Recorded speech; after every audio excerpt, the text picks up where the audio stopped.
खड़े होकर बोलते हैं, सुपर्णखा शब्द का प्रयोग करते हैं, तो क्या प्रधानमंत्री नरेंद्र मोदी जी प्रधानमंत्री पद से इस्तीफा देंगे या उनकी संसद की सदस्यता रद्द होगी? अनुराग ठाकुर जो भारतीय जनता पार्टी के नेता हैं, मेंबर ऑफ पार्लियामेंट हैं, उन्होंने क्या कहा था? देश के गद्दारों को डैश डैश डैश करके जो बोला था उन्होंने, तो क्या उनकी पार्लियामेंट की सदस्यता रद्द करेगी पार्लियामेंट? इस बात का आप मुझे जवाब दीजिए। साध्वी प्रज्ञा ठाकुर जिनके ऊपर मालेगांव बम ब्लास्ट का आरोप लगा, तो क्या पार्लियामेंट उनकी सदन की सदस्यता रद्द करेगी? एक बात आप मुझे बताइए कि राहुल गांधी के कहने पर तो सबकी भावनाओं को ठेस पहुंच गया, जबकि नीरव मोदी चोर था, चोर है और चोर रहेगा। ललित मोदी चोर था, चोर है और चोर रहेगा। और देश की संपत्ति बेचने वाला व्यक्ति चोर था, चोर है और चोर रहेगा। भाजपा कह रही ओबीसी समाज का अपमान किया था।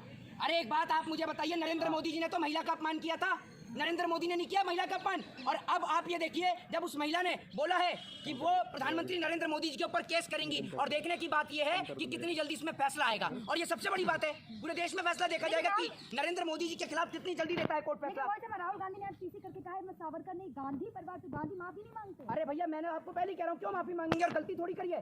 माफी वो लोग मांगते हैं जो लोग गलती करते हैं, जब कोई गलती नहीं करी तो माफी किस बात की। दूसरी बात ये, 12 दिसंबर 2004 को जब गुजरात के दंगे हुए थे, तो उसके बाद 12 दिसंबर 2004 को सूरत के अंदर स्मृति ईरानी ने कहा था कि गुजरात दंगे जो हुए हैं वो बहुत शर्मनाक है, और नरेंद्र मोदी जी का मुख्यमंत्री की कुर्सी पर बैठा रहना एक शर्मनाक स्थिति है। मोदी जी को तत्काल अपना इस्तीफा देना चाहिए, नहीं तो वो अटल बिहारी वाजपेयी जी की मूर्ति के सामने जो है वो धरना और प्रदर्शन करेंगी। अब आप सोच लीजिए, दूसरी बात यह है कि भाजपा की कोई विचारधारा नहीं है, कोई आइडियोलॉजी नहीं है। ये अलगावादियों के पहले कहते हैं कि ये लोग अलगावादी हैं, और उन्हीं अलगावादी के साथ में मिलकर, महबूबा मुफ्ती के साथ में मिलकर भाजपा सरकार बनाती है। भारतीय जनता पार्टी के दौर में एक नई तरीके की राजनीति का ट्रेंड चला है, एक नई प्रकार की राजनीति का आज एक आगम हुआ है देश में।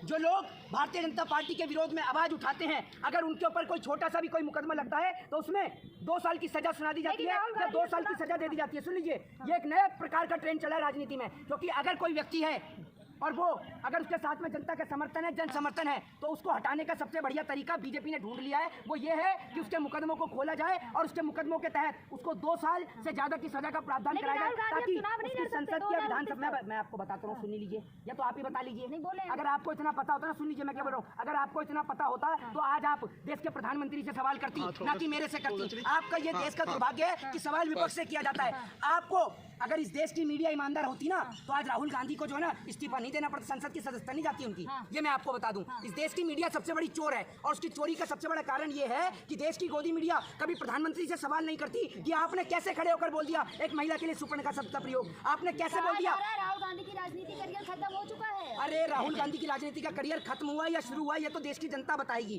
ठीक है ना। और नरेंद्र मोदी जी ने क्या कहा था, अनुराग ठाकुर ने क्या कहा था, साध्वी प्रज्ञा ठाकुर के ऊपर मालेगांव बम ब्लास्ट के आरोपी, ये लोग बताएंगे कैसे राजनीति होती है। इनके पार्टी का गृह मंत्री बहुत वो है ना, राजा हरिश्चंद्र, सबको पता है पूरे देश के अंदर। लेकिन क्या लग रहा है आपको, जिस तरीके से सदस्यता रद्द हुई, अब चुनाव नहीं लड़ सकते 2029 तक? अरे भैया, चुनाव ही तो नहीं लड़ सकते।